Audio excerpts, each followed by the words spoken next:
Okay, go ahead. So, good afternoon, everyone. I'm here to talk about street unity, and we are a group of Bakal, Balanda, Australia, and Virual. And I'm Neil Australia. Oh, I'm here to talk about street unity once again. So, firstly, we define unity. Unity is the sense of continuity and harmony. And the most important factor in creating the unity of streets is the form of buildings located along the streets. So, according to Moten, when the buildings along the street have varied forms, styles, and treatment, the space loses definition. Moten has also described how the Maid Marian Way in Nottingham fails to consider the human scale in its development in connection to the street and its function. This is why it is regarded as one of the ugliest streets in Europe, as stated by Moten in his definition of unity. Maid Marian Way severed the natural small-scale grain of the street pattern, connecting the old Saxon town where St. Mary now stands and the Norman town centered on the castle. Here we get the juxtaposition of conflicting scales, which add nothing to the urban quality of the city. And by the city council, there were many efforts to ameliorate the worst effects of insensitive, out-of-scale development dating back towards the 1960s. So next we have the factors of unified street design. So the form of the buildings should appear as surfaces rather than as mass. The spatial integrity of the street is an important quality contributing to the effect of unity.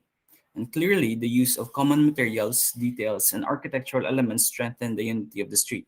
And including this is so I said again, the use of similar materials, details, and also building sizes. This is why the use of a common roofline also emphasizes unity in streets.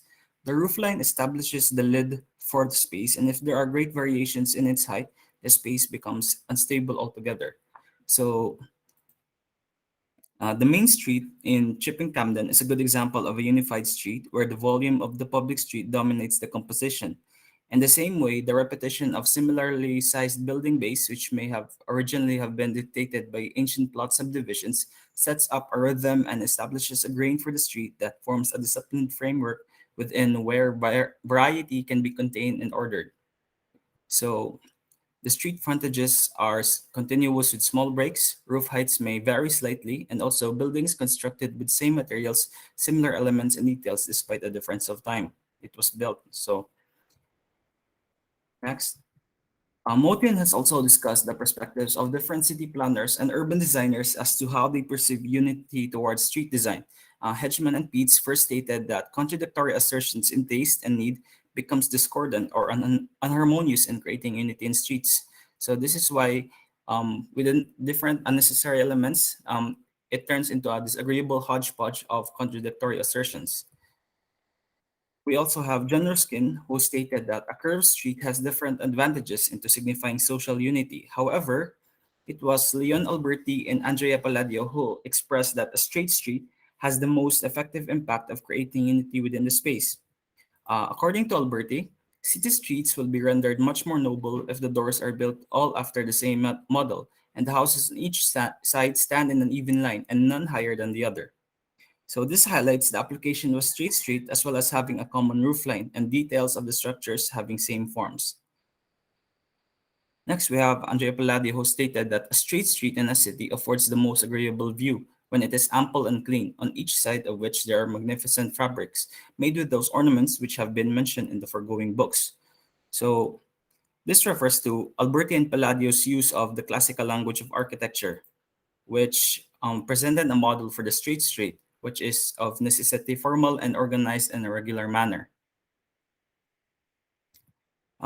Absolute similarity of the individual buildings that comprise a street is not necessarily essential. It is often sufficient to have one strong motive at the ground level, which pulls the group together. So the classic way of achieving this is by the introduction of colonnades or arcades at the lower floor levels.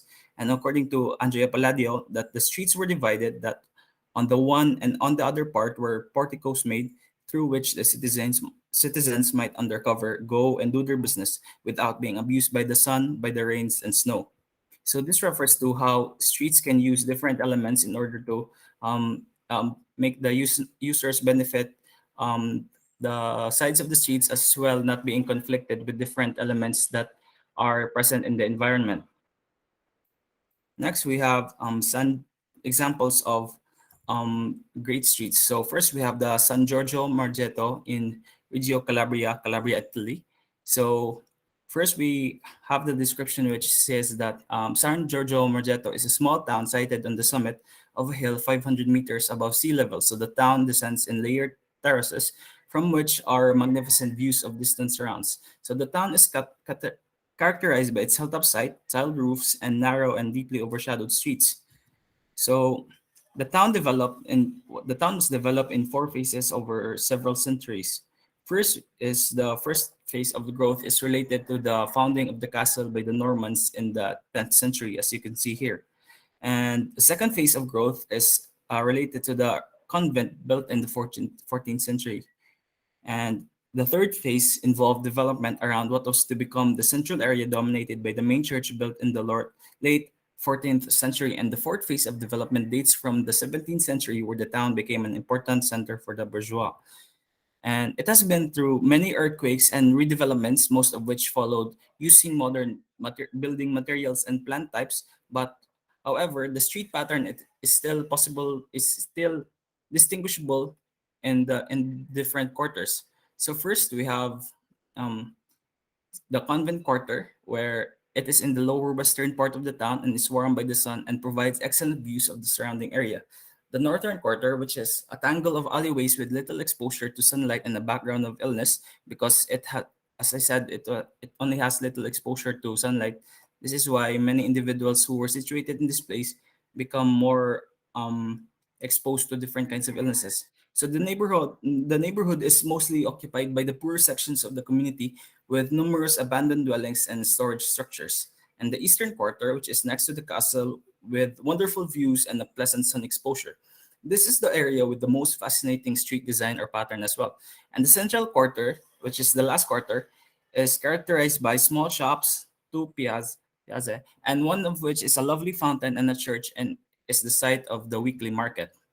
So this illustrates perfectly the type of hill town which Alberti would have been familiar during writing his influential work on architecture. So it is not inconceivable that towns like this one gave him ideas about streets that turn about providing protection from the extremes of climate while permitting the penetration of sun and light for all buildings.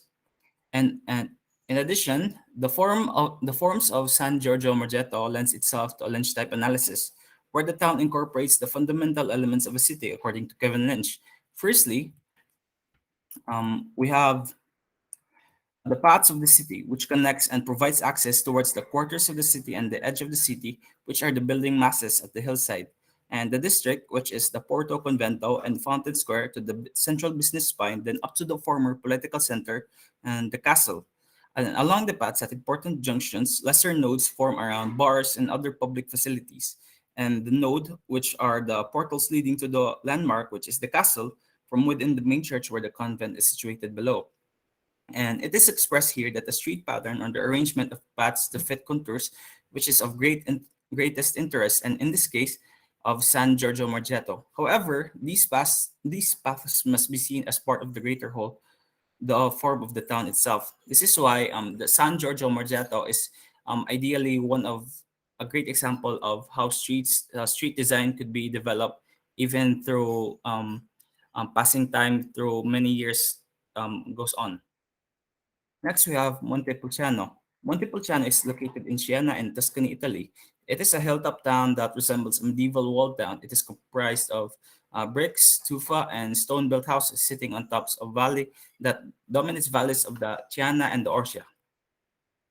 And at the T-junction of Via di Graciano nel Corso, Via del Voltaire nel Corso, and Via delle Erbe, the narrow street opens out into a small square, the Piazza delle Erbe, to display the Loggia del Grano or del Mercato. The narrow street is terminated on its axis by a fine structure which expands the space at the ground level using the device of an open loggia. Singalo, which while maintaining the general roof height and the idea of the street frontage, incorporates a small courtyard into the street scene with a cleverly designed U-shaped plan for the palace. And in Montepulciano, the street architecture is raised to an art form. Individual buildings, despite their artistic design, still follows and respects urban context of the general townscapes, like the similar building heights, roof angles, and facade finishes. This urban context showed unity because the enclosed street was the main highlight of its design. And for variety and contrast, some streets are widened purposely to form small piazze at important nodal points, which the Piazza Grande dominated its spatial composition at the top of the hill. All streets circulate from this center like the skins of an onion. So basically, Montepulciano street patterns follow the contours but much grander than San Giorgio Margetto. And the main square of Montepulciano epitomizes architectural developments for the whole town. So that is all. Thank you very much. Okay, very good. I was just about to say na hapit na time. So a bit more reading than I would have liked, but sort of this part one of Unity, we can, let me see here. Was there a good slide? There was a few good slides, but I guess I'll just share my screen. You can close your slides now. So let's see here. So for maybe your future reports, when you're given like an assignment about the place, might be a good idea to look up that place as well. So you're not just showing like images, but all like look at all the sort of locations described by Molten, so you can experience it yourself. So this is the what was it called? San Giorgio Morghetto in the metropolitan city of Reggio Calabria in Italy. So this is the boundary over here. This is the new part of the city. You can see it's a lot more sprawling, a lot more like spaced. You have a lot of agriculture in between, and also notice that the road, there's less buildings sort of clumped up together. So this is very typical of like contemporary, like post World War II urban development, as we discussed in our previous session in urban planning. The place that Molten was talking about was this like old center here. And then you can even see it has a good example of a what Molten would describe and like the Renaissance architects would describe as a very good square, the Piazza Morghetti, or basically the Morghetto Plaza. So it's very small. You have parking spaces over here, and this would be a what do you call this? This would be an enclosed plaza, except for the fact that on the other end, it's a view to the mountains. So this would be a dominated plaza. The dominating element would be the like view to the landscape. It has a central element here with the fountain. I'm not so sure about these like planter boxes. They're a bit too much. I think it would be better without them. But within this small area, you can see how the ideas of like unity in streets. Notice the building heights are the same, although it's a bit dirtier than most sort of like Italian towns. But you can see that, yep, there's a question. Yes, go ahead. Ako nag-share of screen. My bad. Okay, sorry about that. Let's see, we're a bit over time. I just want to showcase this for like unity. So we have the town here. Again, let me zoom out. I forgot, I was a bit in a rush.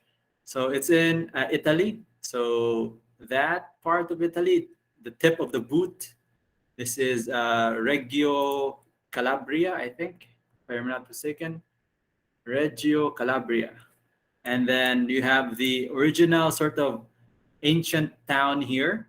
And then the newer town here, you can see the spacing of the road is a bit more, what do you call this? Let me close that. It's a bit more contemporary, meaning that it's all spaced out. There's a lot of dead ends. This is a very typical sort of vehicle-oriented urban development. Whereas before, in the ancient times, where like maybe even like Renaissance times, where they didn't have the private vehicle, everything was more compact. And this is where urban design is going today, to go back to like more compact streets, focusing on like cycling and walking instead of the private vehicle. And the plaza I was talking to you about is this one over here, the Piazza dei Morghetti. And then as for its plaza type, let me zoom. This is actually a good view here. It would be a enclosed plaza, although a very weak enclosure here because the building heights don't meet at this corner. This is also a different set of building heights. But I would say it's a dominated plaza because on the other end, you see the view to the mountains. So you don't have this kind of like urban experience in Cebu. Maybe some of the more rural sort of municipalities in the Philippines have this. but like you can really tell it was designed and thought about. Like the building heights, at least on this end, is a bit like 2-story. Here it's 2-story, but like because of the hill or like the sloping side, it goes up a bit on this end. So how do the streets sort of unify everything? Let's go down this street here, next to the sort of mountain area over here. Streets are, let's see, 4 stories on this end. So I think this is more new because you can see like it's more like there's no sidewalks, very Filipino, I guess.